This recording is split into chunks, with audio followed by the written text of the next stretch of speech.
The screams echoed through the valley as flames licked at the wooden structures of Winslow, Arizona. Penelope Mitchell clutched her 3-month-old son to her chest, her lungs burning with each desperate breath as she stumbled through the smoke-filled night of 1883. The fire had spread so quickly that she had barely managed to grab little Thomas before the roof began to collapse. Now, disoriented and choking, she faced the terrifying realization that they were trapped, surrounded by a merciless wall of fire. Penelope had been a widow for only 2 months, her husband claimed by a mining accident that left her alone with their newborn son in this harsh frontier town. She'd been determined to make it work, to build a life here despite the challenges. Now it seemed that life might end before it truly began. "Help, somebody please," she screamed, though her voice was lost in the roar of the inferno. Thomas wailed against her chest, his tiny face red with distress. Smoke stung her eyes as she searched desperately for a path to safety. The heat was becoming unbearable, singeing her long auburn hair and scorching her skin through her thin nightgown. A thundering of hooves cut through the chaos, and Penelope turned to see a horse and rider emerge from the swirling smoke. The man atop the stallion wore a wide-brimmed hat pulled low, his duster billowing behind him as he navigated through the burning debris. "Over here," Penelope cried out, summoning the last of her strength. The rider spotted her and changed course, guiding his horse skillfully through the flames. As he drew closer, Penelope could make out his features' strong jaw, weathered skin, and eyes that reflected the orange glow of the fire around them. "Give me the baby," he shouted above the roar of the flames, extending his arms down from the saddle.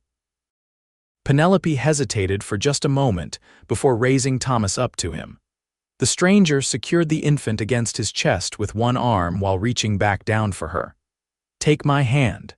Penelope grasped his calloused hand and felt herself being pulled up onto the horse behind him. No sooner had she settled than the building behind them collapsed in a shower of sparks and flaming timber. The man unfastened his duster with one hand, and in a smooth motion, wrapped it around both Penelope and her child, creating a barrier against the scorching heat.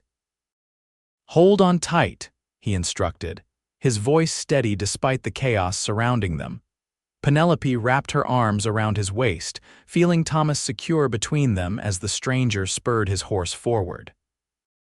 The animal reared momentarily, frightened by the flames, before responding to its master's command and charging through the fire. Heat engulfed them as they galloped through a gauntlet of flames. Penelope buried her face against the stranger's back, praying that they would survive. She could feel him hunching protectively over her baby, shielding Thomas with his own body as they rode through hell itself. The horse leapt over a burning wagon, landing with a jolt that nearly unseated them. Penelope tightened her grip, her fingers digging into the man's shirt. For what seemed like an eternity, they raced through the burning town, the stranger navigating his mount with remarkable skill despite the limited visibility and dangerous conditions. Finally, the air began to clear. The roar of the fire faded slightly, replaced by the sound of the horses' labored breathing and the distant shouts of survivors. Penelope risked a glance over her shoulder to see the burning town receding behind them. They had made it out. The man slowed his horse to a stop on a hill overlooking Winslow. Below them, the town was a sea of orange and red, buildings collapsing as the fire consumed everything in its path. The night sky, normally star-filled in this part of Arizona territory, was obscured by thick black smoke. "Are you hurt, madam?" the stranger asked, turning slightly in the saddle to look at her. Penelope assessed herself quickly. Her lungs burned, her skin felt raw in places, and her nightgown was singed, but she was alive. "I don't think so," she answered, her voice hoarse from the smoke. "My baby." The stranger carefully opened his duster to reveal Thomas, red-faced and crying but apparently unharmed. "He seems all right, scared, but who wouldn't be?" Relief washed over Penelope as she took her son into her arms. "Thank you," she whispered, tears cutting clean tracks through the soot on her face. You saved our lives, I don't even know your name. The stranger removed his hat, revealing dark hair matted with sweat and ash. Dawson Grayson, madam, most folks just call me Daw. Penelope Mitchell, she replied, bouncing Thomas gently to soothe his cries. And this is my son, Thomas. Dawson nodded, his gaze returning to the burning town. We need to get further away. Fire like that can change direction with the wind. Do you have family nearby? Penelope shook her head. No, my husband died 2 months ago. It was just us in that boarding house. The reality of their situation suddenly hit her. They had nothing but the clothes on their backs. Everything else was being consumed by the flames below. Dawson seemed to read her thoughts. I have a place about 15 miles from here. It's not much, but you and the little one can rest there until we figure out what's next. Penelope hesitated. Going off with a stranger to his isolated home wasn't something a woman alone should agree to lightly, even one who had just saved her life. As if sensing her uncertainty, Dawson added, "Or I can take you to the next town over. There's bound to be folks helping those displaced by the fire." The sincerity in his voice and the memory of how he had shielded Thomas with his own body made Penelope's decision easier. Your place if it's not too much trouble. I think we both need to rest before facing what comes next. Dawson nodded and turned his horse away from the burning town. Hold on tight, Mrs. Mitchell. It's going to be a long ride. As they rode through the darkness, Penelope couldn't help but wonder what twist of fate had brought this man to her at the moment she needed him most. She didn't know then that this night of fire would be just the beginning of their story. The ride to Dawson's homestead was arduous. Though the horse a sturdy Palomino Dawson called Samson was strong, it was clearly tired from the night's exertions. They traveled at a steady pace through the rugged terrain, with Dawson occasionally checking on Penelope and Thomas. How's the little one doing? He asked during one such moment. Thomas had finally fallen asleep against Penelope's chest, exhausted from his ordeal. Sleeping, thank goodness, she replied. I'm worried about his lungs, all that smoke. We'll get him looked at proper once we reach my place, Dawson assured her. I know some about treating smoke inhalation. Had to learn out here. Penelope studied Dawson's profile in the moonlight. He appeared to be in his early 30s, with the weathered look of a man who spent most of his life outdoors. His hands on the reins were calloused but gentle in their movements. There was something comforting about his presence, a quiet strength that made her feel safe despite everything they'd just been through. What were you doing in Winslow tonight? She asked, curious about the coincidence that had saved their lives. Dawson was quiet for a moment before answering. I was delivering a horse to the livery, meant to head back home before sunset, but got delayed. He glanced over his shoulder at her. Good thing I was, I suppose. A very good thing, Penelope agreed softly. They rode in silence for a while, each lost in their own thoughts. Penelope couldn't help but mourn everything she had lost in the fire, the few precious mementos she had of her husband, John, the baby clothes she had so carefully made for Thomas, the small amount of money she had been saving to start over. All gone. The sky was beginning to lighten with the first hint of dawn when Dawson finally pointed ahead. There it is. Penelope looked up to see a modest homestead nestled against a backdrop of rocky hills. A small cabin made of rough-hewn logs stood near a corral and a weathered barn. It wasn't much, as Dawson had said, but after the night they'd had, it looked like paradise to Penelope. Dawson helped her dismount, taking Thomas carefully while she found her footing. Her legs were stiff and sore from the long ride, and she stumbled slightly. Dawson's free arm shot out to steady her, his grip firm but gentle. Thank you, she murmured, taking Thomas back into her arms.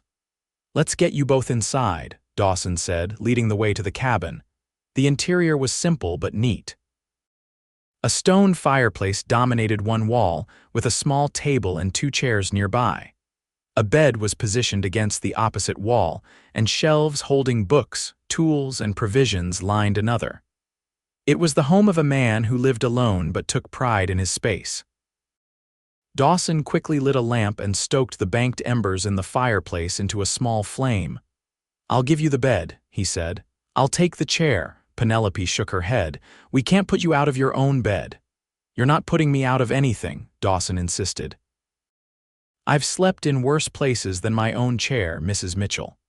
Too exhausted to argue, Penelope nodded gratefully. "Could I have some water for Thomas, and perhaps something to clean him up a bit?" Dawson moved with efficiency, bringing a basin of water and some clean cloths. He also produced a cup of water for Penelope. "Drink slowly," he advised. "I'll see about getting some milk for the little one. I keep a few goats out back." While Dawson was outside, Penelope carefully cleaned the soot from Thomas's face and hands.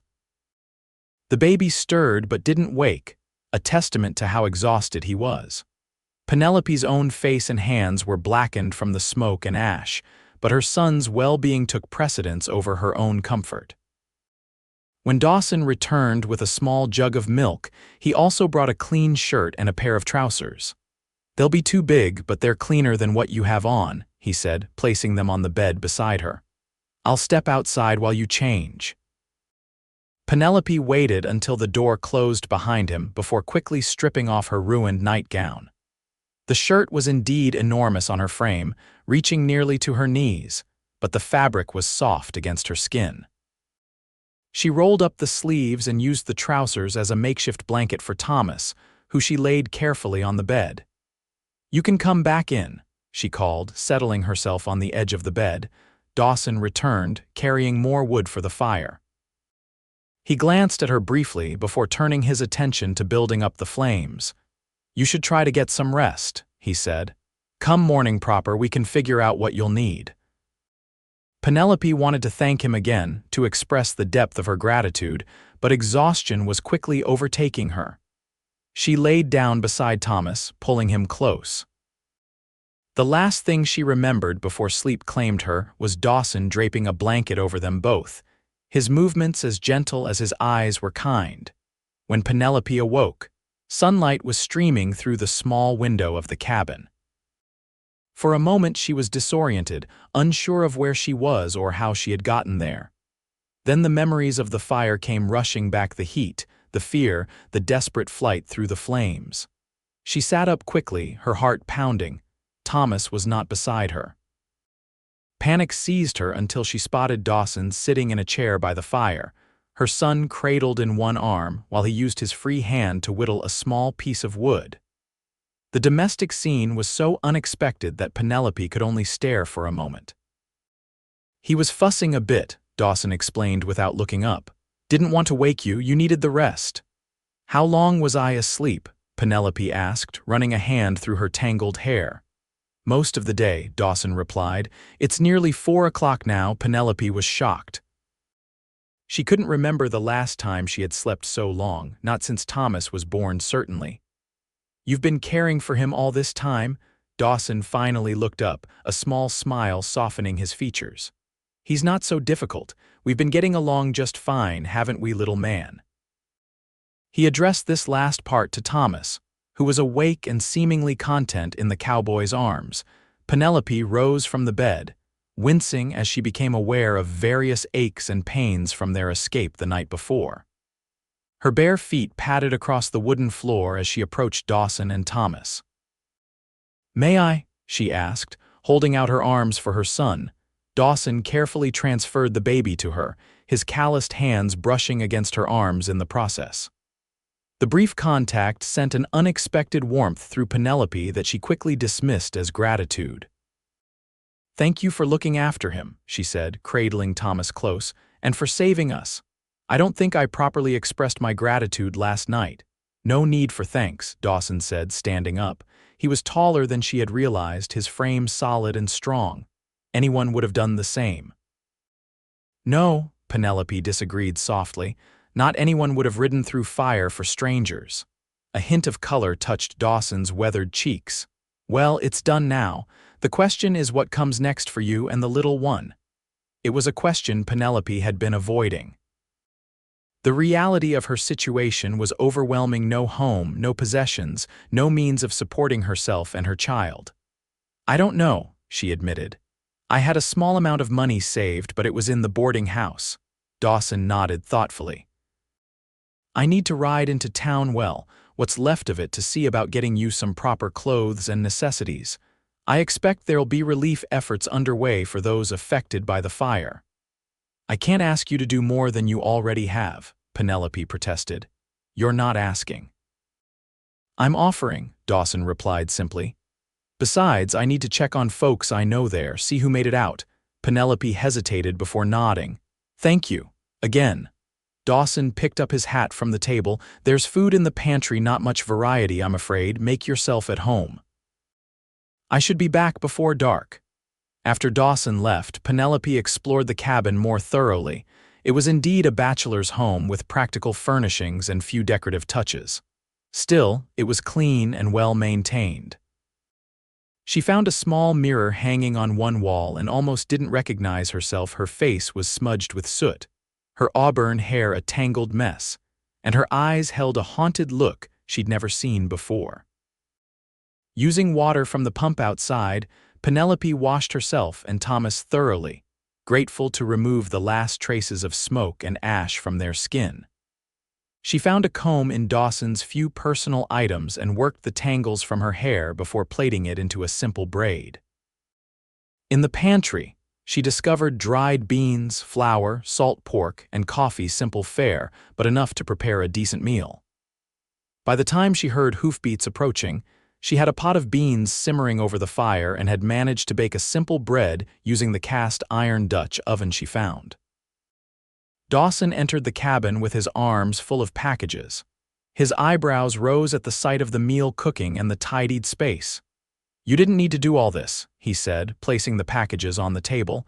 "It's the least I could do," Penelope replied. "What news from town?" Dawson's expression grew solemn. "The fire took most of the east side of town. That's where your boarding house was, I reckon." Penelope nodded, her throat tight. "Yes, Mrs. Williams's place on Elm Street." "I'm sorry to say there's nothing left of it," Dawson confirmed. "But the good news is most folks got out in time. Only 2 casualties reported so far: an elderly man who lived above the Mercantile and a saloon girl who got trapped when the stairs collapsed." Penelope closed her eyes briefly, saying a silent prayer for those lost. "And the relief efforts?" "The church on the west side survived. They're taking in those who lost their homes," Dawson explained. "I spoke to the minister there about your situation. He gave me these." Dawson unwrapped the packages to reveal several simple dresses, undergarments, baby clothes, and other necessities. "Ladies from the congregation donated what they could spare," he explained, a hint of color touching his cheeks again as he pushed the female garments toward her. "There's also this." He handed her a small pouch that jingled with coins.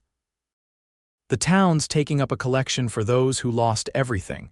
It's not much, but it might help you get back on your feet." Tears welled in Penelope's eyes as she accepted the pouch. "I don't know what to say." "You don't need to say anything," Dawson assured her. "Folks help each other out here. That's how we survive." Penelope wiped away a tear. "Still, your kindness goes beyond what anyone could expect." Dawson looked uncomfortable with her praise. "I also asked about work for you once you're ready. The hotel on the west side needs help with laundry and such. The owner's wife said she'd be willing to take you on, and they have a small room in the back you and the baby could use." A surge of hope rose in Penelope's chest. "That's wonderful news. When could I start?" "Not for a few days at least," Dawson said firmly. "You need time to recover from what you've been through. Besides, the town's still in chaos. Better to wait until things settle a bit." Penelope wanted to protest. She was used to working hard and hated to impose on Dawson any longer than necessary, but she knew he was right. They had survived a traumatic ordeal, and rushing into new challenges wouldn't help anyone. 3 days, she compromised. "Then I'll go to the hotel and speak with the owner." Dawson looked like he wanted to argue but nodded instead. 3 days, then. Now something smells mighty good, and I haven't eaten since morning." They shared a simple meal that evening, sitting across from each other at Dawson's small table. Thomas dozed in a makeshift cradle Dawson had fashioned from a wooden crate lined with blankets. The conversation flowed more easily than Penelope expected, perhaps because they had already shared an experience that created a bond between them. "How long have you lived out here?" Penelope asked as they finished their meal. "Going on 5 years now," Dawson replied. "Came west from Missouri after the war, wanted open spaces and a fresh start." "You fought in the war?" Penelope asked. Intrigued, Dawson nodded, his expression closing slightly. "Confederate side. Not something I'm proud of now, but I was young and foolish then, following my father's beliefs without questioning them." His honesty surprised her. Many men who had fought for the South either boasted about it still or refused to discuss it at all. "My husband fought for the Union," she said quietly. "But he always said that most men on both sides were just doing what they thought was right at the time." Dawson's eyes met hers across the table. "Your husband sounds like he was a wise man." "He was," Penelope agreed, feeling the familiar pang of grief. "John was a schoolteacher before we came west. He wanted to start a school here eventually, but the mining paid better in the meantime." "What happened to him?" Dawson asked gently. "If you don't mind my asking." Penelope swallowed hard. "There was a collapse in the new tunnel they were digging. 5 men were lost. Thomas was only a week old when it happened." "I'm sorry," Dawson said, and the simple words held genuine empathy. "That's a heavy burden for anyone to bear, let alone with a newborn to care for." "We manage," Penelope said, glancing at her sleeping son. "Day by day." Dawson was quiet for a moment before asking, "What about family back east? No one who could help?" Penelope shook her head. "My parents passed years ago. I have a sister in Boston, but we haven't spoken in years." She didn't approve of John or our decision to move west.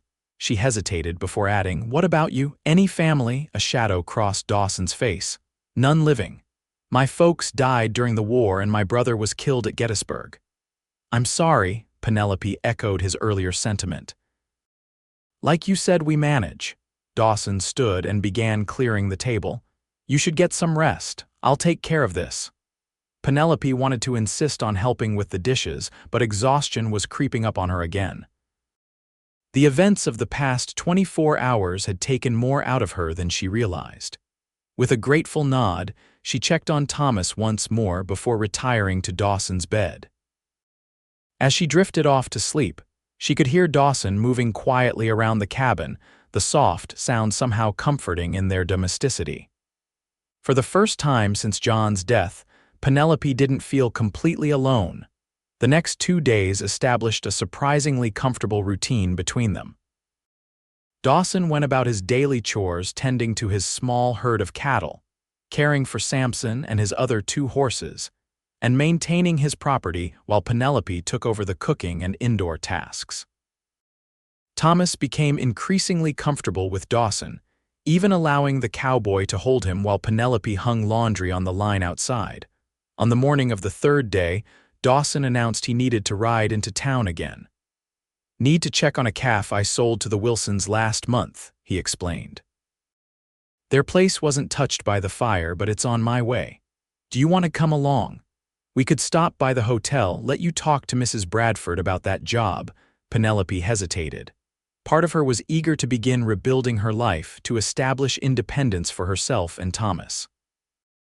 Yet another part had grown unexpectedly comfortable in the routine they'd established at Dawson's homestead. "I should," she said finally. "The sooner I can start earning money, the better."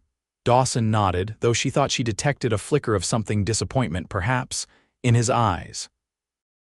"I'll saddle Samson and Daisy. Daisy's gentle enough for you and the little one." An hour later, they were riding toward Winslow. Penelope wore one of the donated dresses, a simple blue cotton garment that was a bit loose but serviceable. Thomas was secured against her chest with a length of cloth fashioned into a sling, something she'd seen Mexican mothers use. As they approached town, the devastation from the fire became apparent. The eastern half of Winslow was largely gone, with only stone chimneys and blackened foundations remaining where buildings had once stood. The western portion had been spared, and it was here that survivors gathered, working to clear debris and salvage what they could. "It's worse than I imagined," Penelope murmured as they rode down the main street. Dawson nodded grimly. Fire's a cruel enemy, especially in these wooden towns. They'll rebuild, though. Folks out here are resilient. They stopped first at the church, where relief efforts were centered. The minister, Reverend Collins, greeted them warmly, particularly pleased to see Penelope and Thomas safe. "Mrs. Mitchell, what a blessing to see you well," he said, taking her hand. "We feared the worst when your boarding house was one of the first to go." "I owe my life and my son's to Mr. Grayson," Penelope replied, glancing at Dawson, who looked uncomfortable with the attention. "The Lord works in mysterious ways," Reverend Collins said with a smile.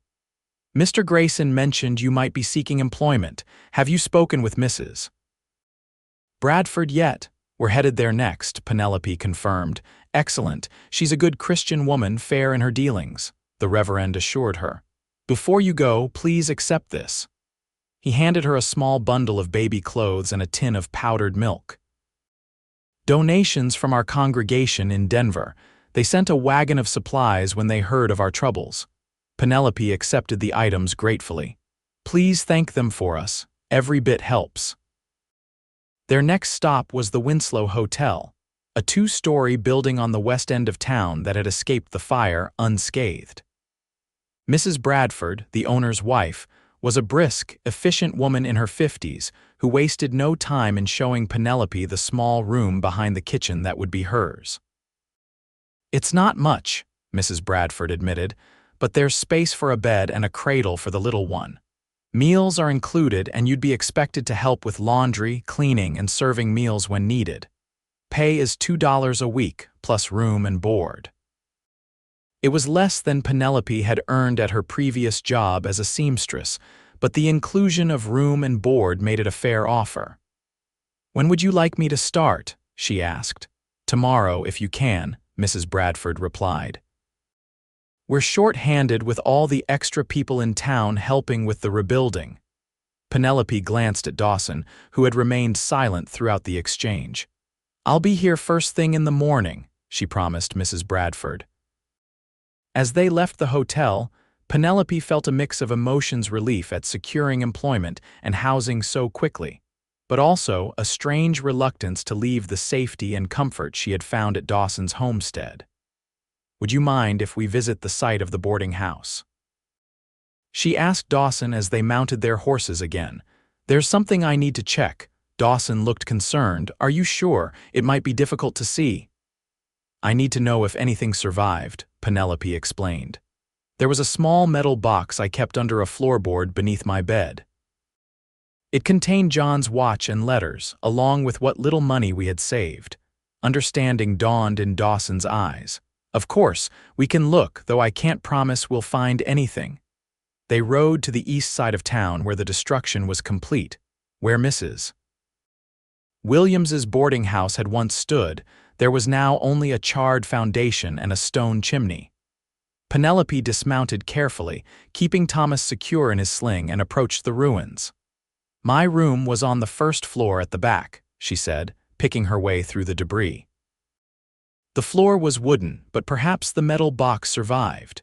Dawson joined her, helping to clear away fallen timbers and ash.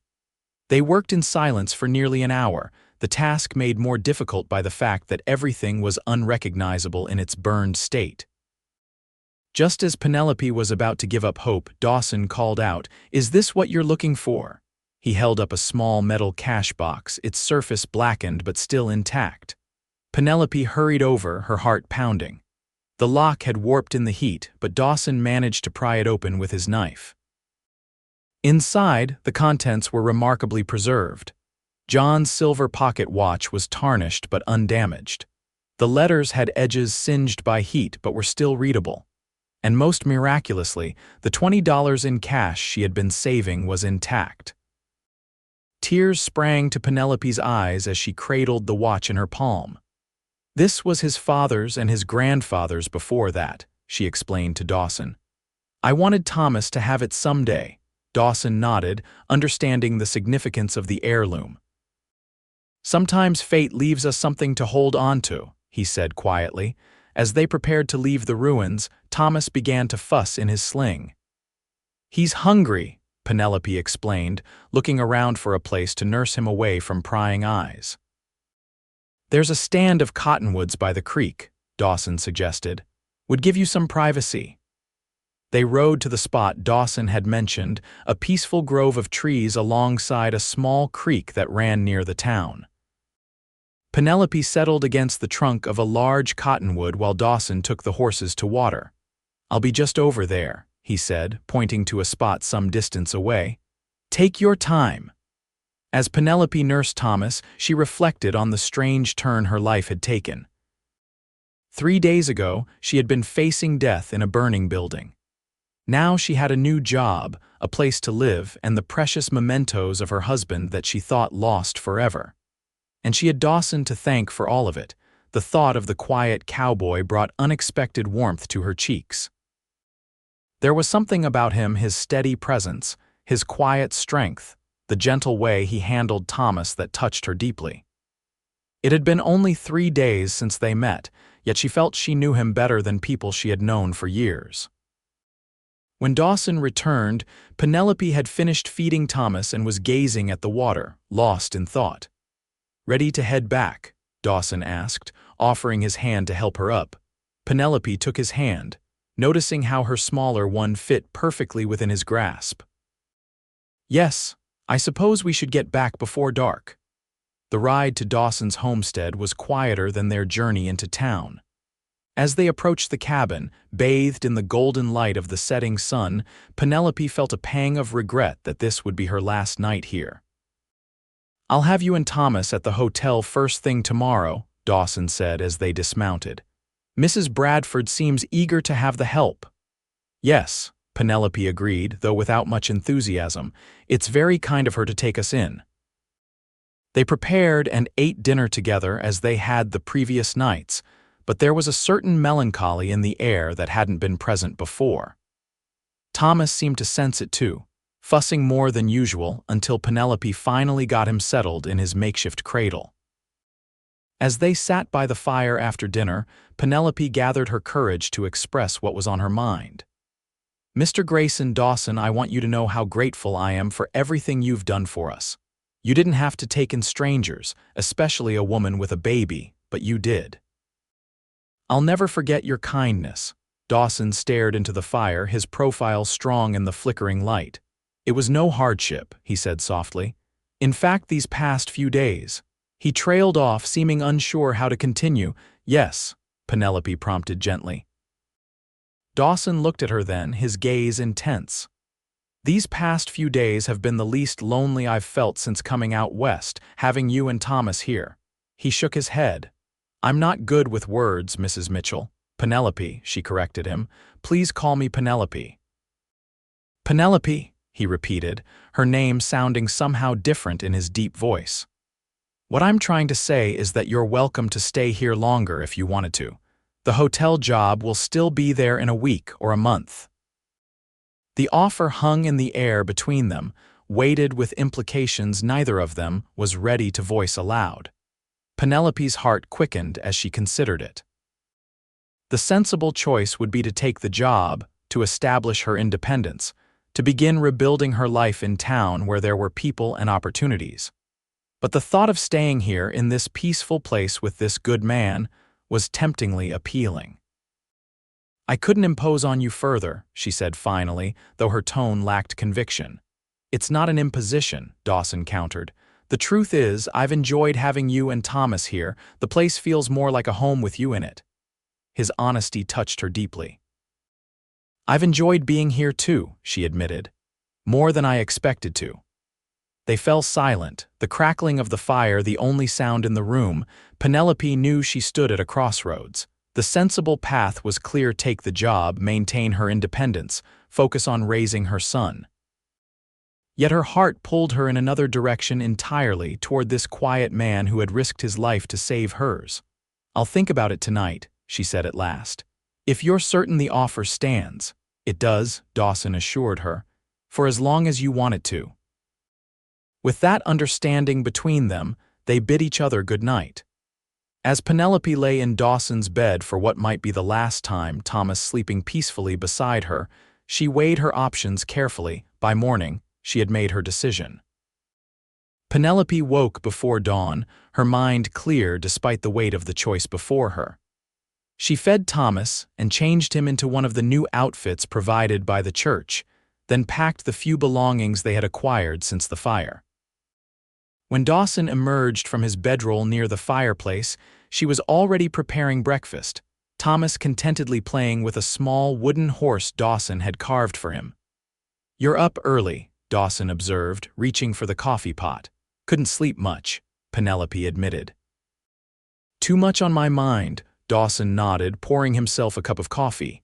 "And have you decided about the hotel job?" Penelope took a deep breath. "I have, I think I should take it." Though Dawson's expression remained neutral, Penelope thought she detected a flicker of disappointment in his eyes. "I understand," he said. "It's the sensible choice." "Yes, it is," Penelope agreed. "But sensible isn't always right." Dawson looked at her questioningly. "The truth is, I'm afraid," Penelope continued. "Afraid of depending on someone again, afraid of what might happen if I stay here. My husband has only been gone 2 months, and here I am considering." She trailed off, unable to articulate the feelings stirring within her. "Considering what exactly?" Dawson asked, his voice gentle. Penelope met his gaze directly. "Considering a future I hadn't planned on, one that includes you." The simple honesty of her statement hung in the air between them. Dawson set his coffee cup down slowly, his eyes never leaving hers. "I would never want to rush you or disrespect your grief," he said carefully. "But I won't deny that I've thought about that future too." Relief washed over Penelope at his admission. "So you understand why I need to go. I need time to sort through these feelings, to be certain of what I want." Dawson nodded. "I do understand, and I'll respect whatever decision you make." They finished breakfast in a companionable silence, the tension between them eased by their honest exchange. As they prepared to ride to town, Dawson surprised Penelope by handing her a small package wrapped in brown paper. "What's this?" she asked, untying the string that held it closed. "Something for Thomas," Dawson explained. "So he remembers where he stayed after the fire." Inside was a beautifully carved wooden horse, far more detailed than the simple toy he had made for Thomas to play with. This one had a flowing mane and tail, a saddle with tiny stirrups, and even a miniature rider that bore a resemblance to Dawson himself. "It's beautiful," Penelope whispered, running her finger over the intricate details. "When did you have time to make this?" "Late nights," Dawson admitted with a small smile. "While you were sleeping." The gift touched Penelope deeply. It represented hours of painstaking work, done not for praise or recognition, but simply as an act of kindness for a child he had known for less than a week. "Thank you," she said, impulsively reaching out to squeeze his hand. "For everything." The ride to town was peaceful, the morning air crisp and clean after a light rainfall overnight. Thomas slept against Penelope's chest, lulled by the gentle movement of Daisy beneath them. When they arrived at the Winslow Hotel, Mrs. Bradford was already bustling about, directing a young maid in the cleaning of the front parlor. "Ah, Mrs. Mitchell, right on time," she greeted them. "And Mr. Grayson, good morning to you as well." Dawson tipped his hat politely. "Madam, just delivering Mrs. Mitchell and her son as promised." Mrs. Bradford eyed them both with interest. "Well, come along then. I'll show you to your room again and we can discuss your duties." Before following Mrs. Bradford, Penelope turned to Dawson. "Will you check on us? From time to time, of course," Dawson promised. "I come into town at least once a week for supplies. I'll make a point to stop by." Impulsively, Penelope rose on tiptoe and pressed a quick kiss to Dawson's weathered cheek. "Until then," she whispered. A hint of color touched Dawson's face as he nodded. "Until then."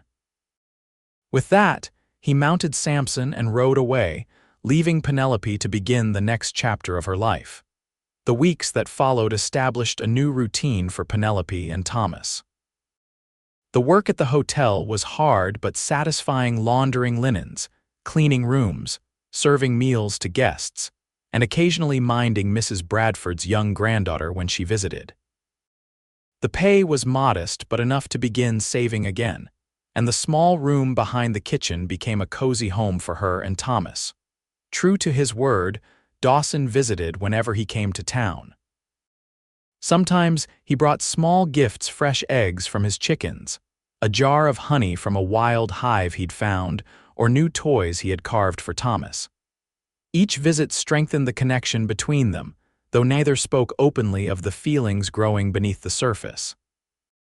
As summer turned to autumn, Winslow began to recover from the devastating fire.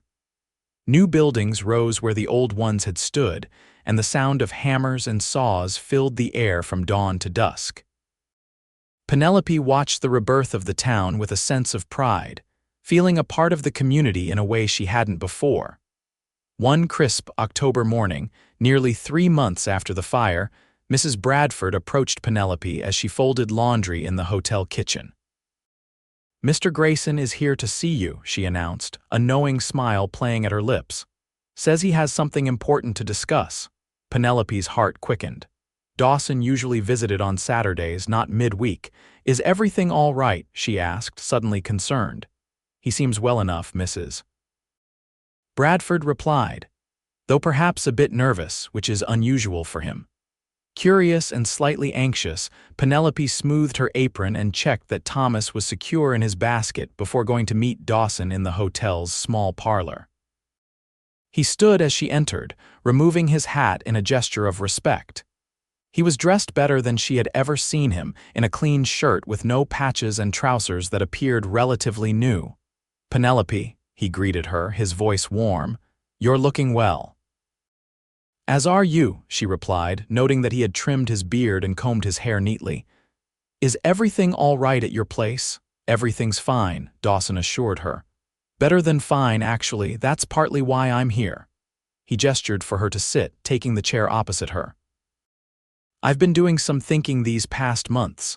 About the future, about what I want from life." Penelope nodded, her pulse quickening at the serious tone of his voice. "When I came west, I was running from my past, trying to forget the war and everything that came with it," Dawson continued. "I thought being alone was what I wanted, what I deserved maybe. But then the fire happened and you and Thomas came into my life." He leaned forward, his gaze intent.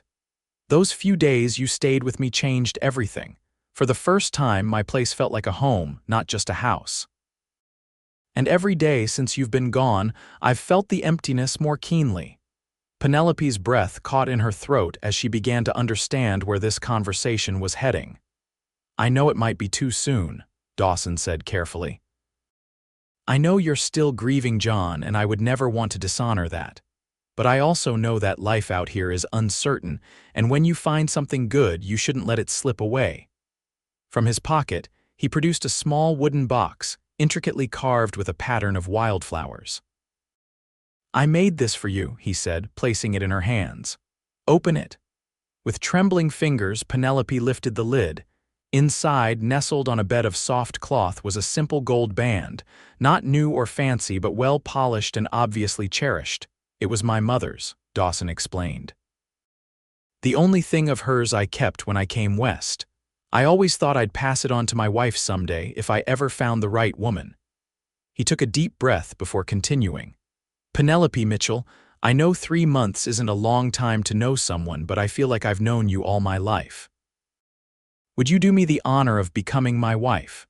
Of letting me be a father to Thomas, and perhaps giving him brothers and sisters to grow up with on the homestead?" Tears welled in Penelope's eyes as the sincerity of his proposal washed over her.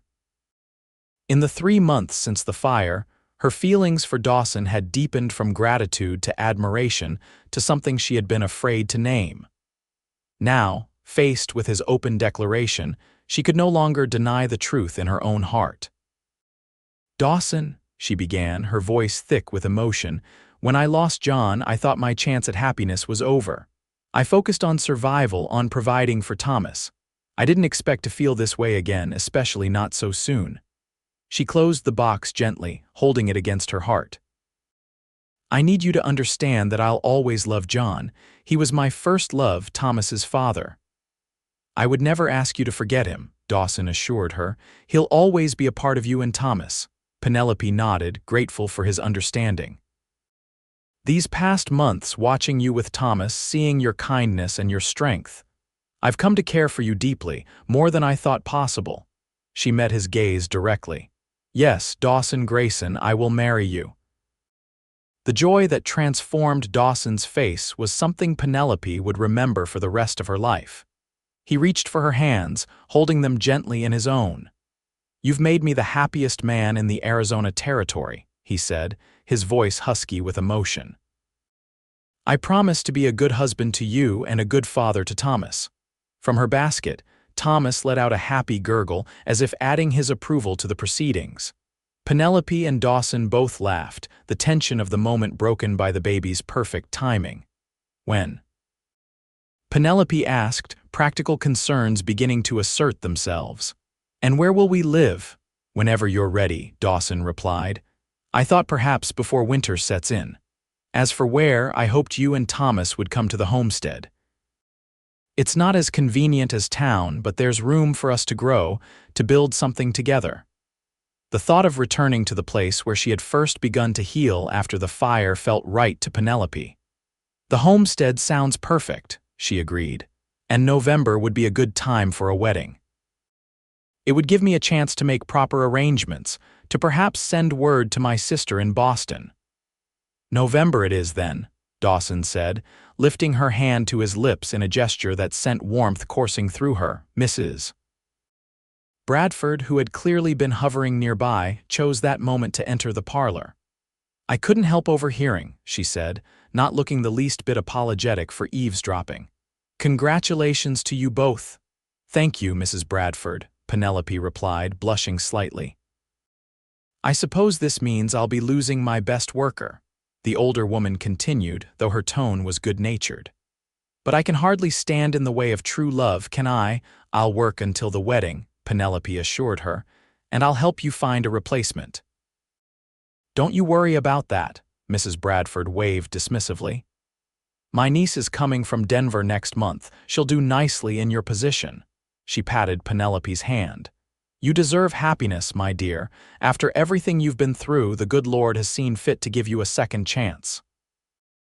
As Mrs. Bradford bustled away to spread the news to the rest of the hotel staff, Dawson and Penelope shared a private smile.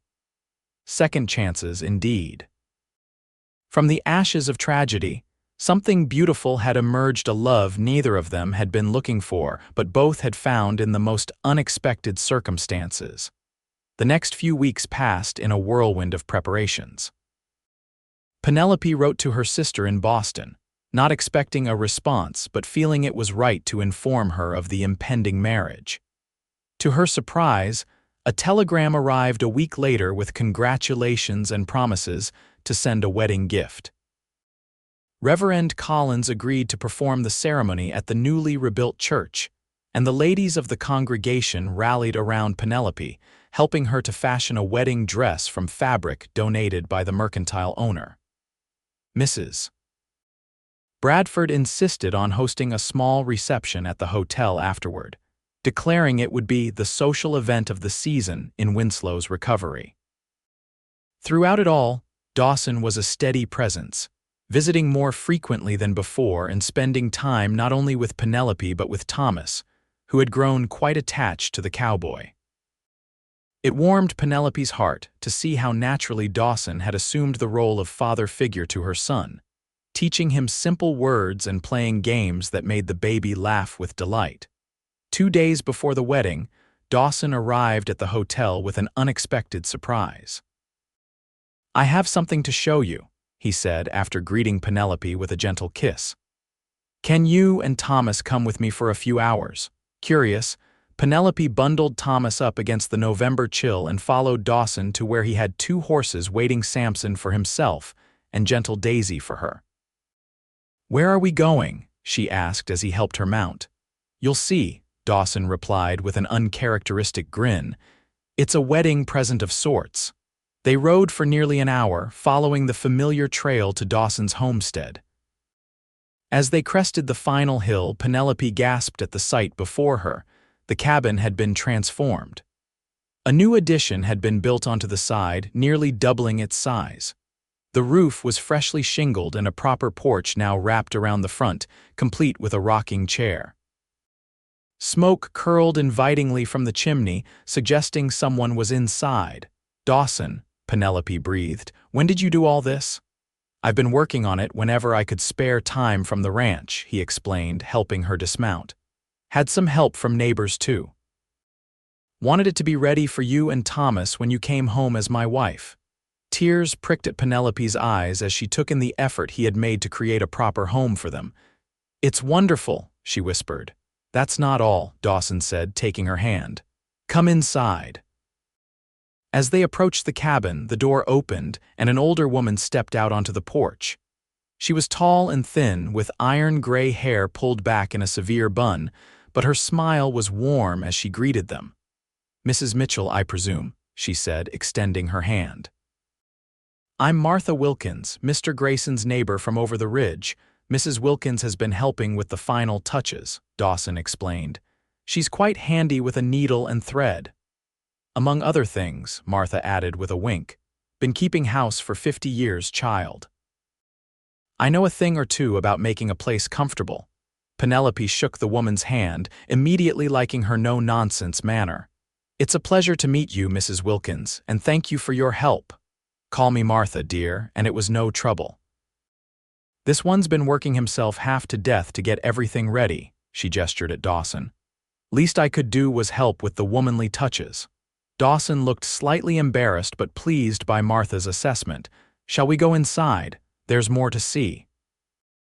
The interior of the cabin had been transformed as dramatically as the exterior.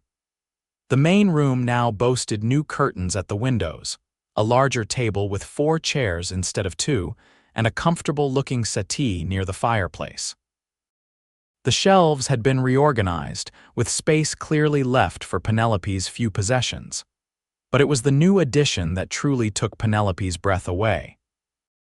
Dawson led her through a doorway into a space that contained a large bed with a handmade quilt, a dresser with a mirror, and a beautifully crafted cradle. "This is our room," Dawson explained, his voice soft. "And there's something else." He opened another door to reveal a smaller room, currently empty except for a child-sized bed. "For Thomas when he's older," Dawson said. "And perhaps for brothers or sisters someday if you want that." The thoughtfulness of it all, the planning, the work, the consideration for their future together overwhelmed Penelope. She turned to Dawson, tears flowing freely now. "It's perfect," she whispered, setting Thomas down on the quilt before throwing her arms around Dawson's neck. "Absolutely perfect." Dawson's arms encircled her waist, drawing her close. "I wanted to give you a real home," he murmured against her hair, "not just a bachelor's cabin." "You've succeeded," Penelope assured him, pulling back slightly to meet his gaze. "I can't wait to live here with you, to make this our home together." Martha chose that moment to clear her throat from the doorway. "I'll just be heading back to my place now," she announced. "Left some stew on the stove for your supper, Mr. Grayson, enough for all 3 of you if Mrs. Mitchell wants to stay a while." Dawson thanked the older woman, walking her to the door while Penelope remained in the bedroom, taking in every detail of the space that would soon be hers to share with her new husband. When Dawson returned, he found her seated on the edge of the bed, Thomas crawling happily on the quilt beside her. "What do you think, truly?" he asked, a hint of vulnerability in his voice. "I think," Penelope said slowly, "that I'm the luckiest woman in the Arizona Territory. And that I can't wait to be your wife." The simple declaration seemed to ease any lingering doubts Dawson might have had. He sat beside her on the bed, reaching out to steady Thomas as the baby attempted to stand using the quilt for support. "2 more days," Dawson said, his voice holding a promise that sent a shiver of anticipation through Penelope. "2 more days," she agreed, leaning her head against his shoulder. In that peaceful moment, with her son playing contentedly and her soon-to-be husband beside her, Penelope felt a sense of rightness that had been missing from her life for too long.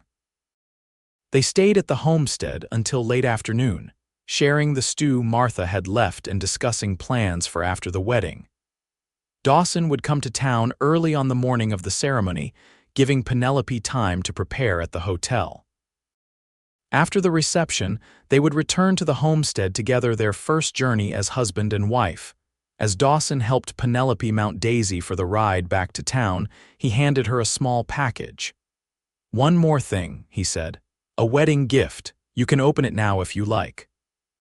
Curious, Penelope unwrapped the package to find a leather-bound journal, its cover stamped with her initials PG in gold leaf. "PG," she murmured, running her fingers over the letters. "Penelope Grayson." "I thought you might want to write down your thoughts or stories for Thomas when he's older," Dawson explained.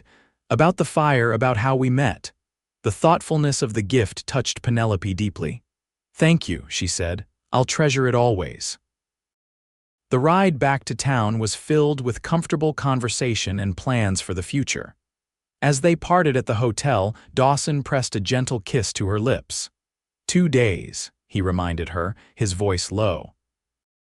2 days, Penelope agreed, her heart full of anticipation for the life they would soon begin together. November 12, 1883, dawned clear and crisp, a perfect day for a wedding. Penelope awoke early, her stomach fluttering with nervous excitement. Mrs. Bradford and several ladies from the church arrived shortly after breakfast to help her prepare, bringing flowers for her hair and fussing over the simple white dress they had helped her create. "You look beautiful, dear, Mrs. Bradford declared as she placed a small wreath of late-blooming wildflowers on Penelope's auburn hair. "Mr. Grayson won't know what hit him." Penelope smiled at her reflection in the small mirror. The dress was simple but elegant, with a high collar and lace details at the wrists and hem. Her cheeks were flushed with excitement, her eyes bright with happiness. "Is Thomas ready?" she asked, turning to where her son sat on the bed, being entertained by Mrs. Bradford's granddaughter. "He's perfect," the older woman assured her, gesturing to the clean white shirt and tiny waistcoat they had fashioned for the baby. "A proper little gentleman for his mama's wedding." At precisely 11 o'clock, a carriage arrived to take Penelope and Thomas to the church. The rebuilding of Winslow was still in progress, but the western portion of town had taken on a festive air for the occasion. People paused in their work to wave as the carriage passed, calling out good wishes to the bride. When they arrived at the church, Reverend Collins met them at the door. "The groom is waiting," he said with a warm smile. "And quite nervous, I might add." The thought of Dawson, normally so steady and calm, being nervous about their wedding made Penelope smile. "We're ready," she said, gathering Thomas into her arms. As the church doors opened and the small congregation rose to their feet, Penelope caught her first glimpse of Dawson standing at the altar. He wore a new black suit that must have been ordered from Phoenix or Flagstaff, his hair neatly combed and his beard trimmed. But it was the expression on his face, as he saw her, that Penelope would remember forever, a look of such wonder and love that it brought tears to her eyes. With Thomas in her arms, Penelope walked slowly down the aisle. There was no one to give her away. She was giving herself, freely and with her whole heart, to the man who had saved her from the flames and then, slowly and surely, saved her from the grief that had threatened to consume her. When she reached Dawson, he took her free hand in his touch steady and warm. "You're beautiful," he whispered, his voice rough with emotion. "So are you," she replied softly, meaning it with every fiber of her being. Reverend Collins began the ceremony, his voice carrying clearly through the small church. He spoke of God's providence in bringing them together, of the love that had grown from the ashes of tragedy, and of the promise of a new beginning. When it came time for the vows, Dawson's voice rang out strong and sure. "I, Dawson James Grayson, take thee, Penelope Ann Mitchell, to be my lawfully wedded wife. To have and to hold from this day forward, for better, for worse, for richer, for poorer, in sickness and in health, to love and to cherish, till death do us part." Penelope's voice trembled slightly as she repeated the vows, her heart so full it seemed it might burst. When Dawson slipped his mother's ring onto her finger, she felt as though a circle had been completed, a circle of love, of family, of belonging. By the power vested in me by God and the territory of Arizona, I now pronounce you husband and wife, Reverend Collins declared. What God has joined together, let no man put asunder. You may kiss your bride, Mr. Grayson. Dawson leaned forward, his kiss gentle yet filled with promise. The small congregation erupted in applause, and Thomas, caught up in the excitement, let out a happy squeal that brought laughter from everyone present.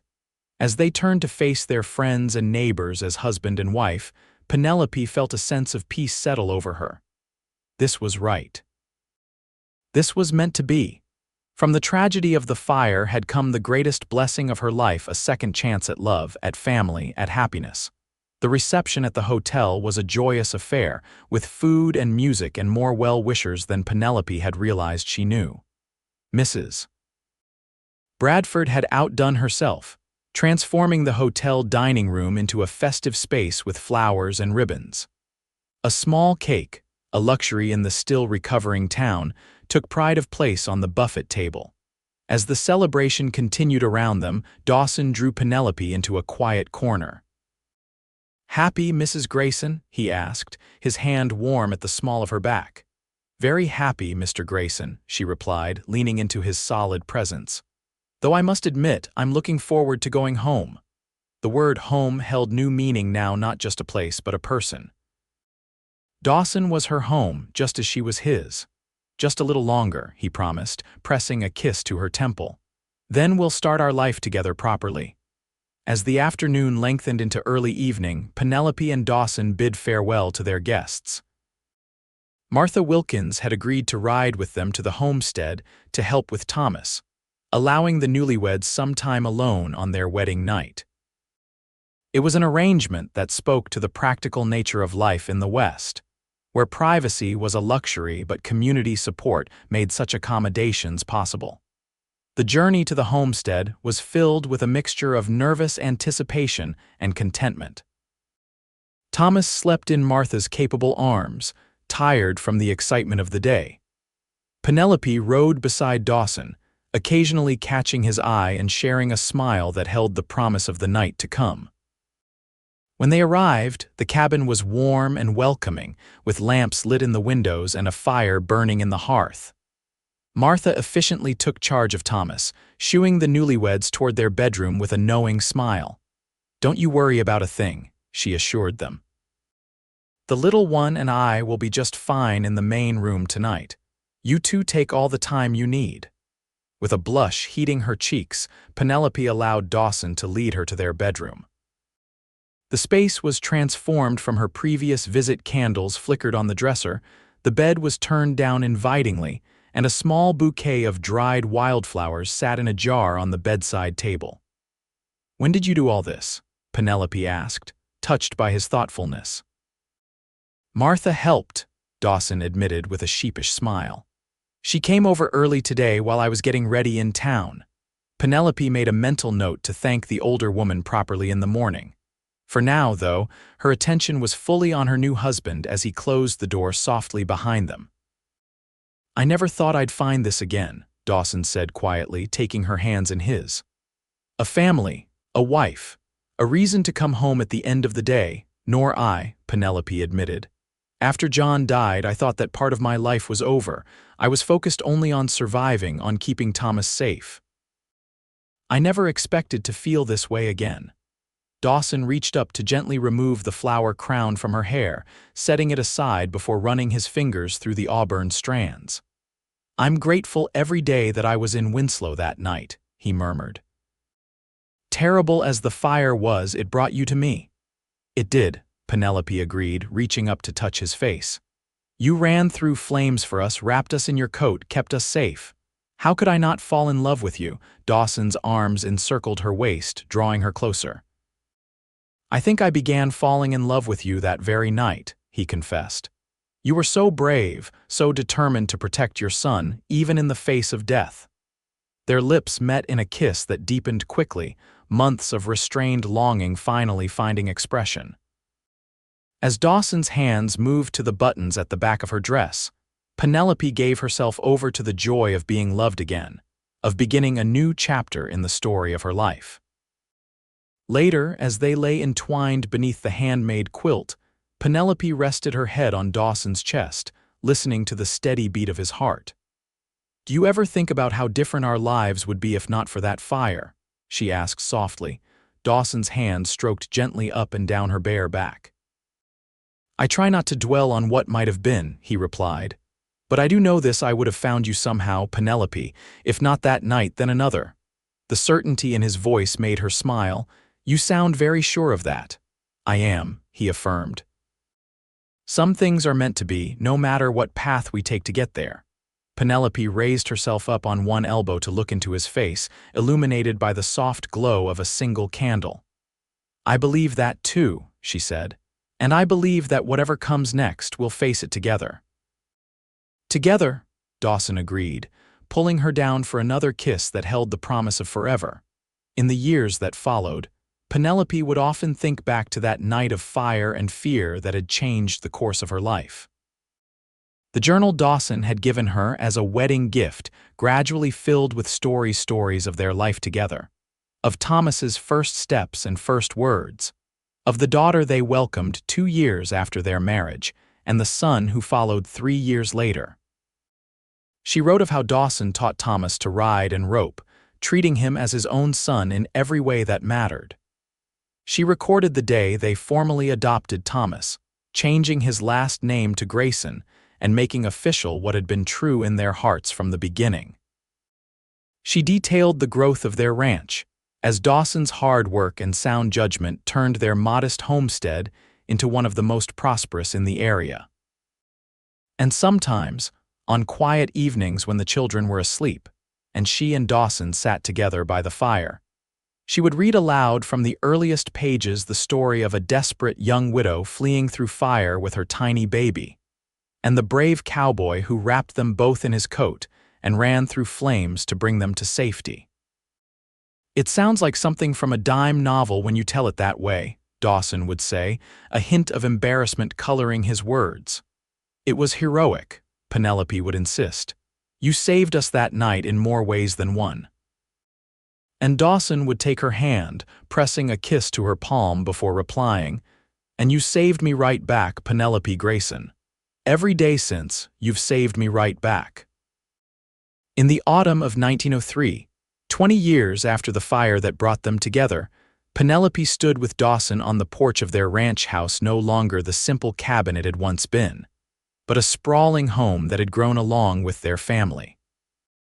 Thomas, now a handsome young man of 20, had recently married a sweet girl from town and was building his own home on a corner of the ranch property. Their daughter, Sarah, 18 and as spirited as her mother, was teaching at the local school. And 16-year-old James, the image of his father in both looks and temperament, was quickly becoming one of the finest horsemen in the territory. "Did you ever imagine this?" Penelope asked, leaning into Dawson's embrace as they watched the sunset paint the Arizona sky in shades of gold and crimson. "That night when you found me in the fire, did you ever imagine we would have all this?" Dawson's arm tightened around her waist, his touch as comforting now as it had been on that terrifying night 2 decades earlier. "I didn't dare to hope for it," he admitted. "But I think I began to dream of it the moment I saw you holding Thomas, refusing to give up even when surrounded by flames." Penelope turned in his arms to face him, noting the silver that now threaded his dark hair, the lines that 20 years of sun and wind and laughter had etched around his eyes. To her, he was more handsome now than he had been at 33, his face reflecting the life they had built together. "I love you, Dawson Grayson," she said simply. "More today than yesterday and less than tomorrow." "And I love you, Penelope Grayson," he replied, the words as true now as they had been when first spoken at the altar of Winslow's church.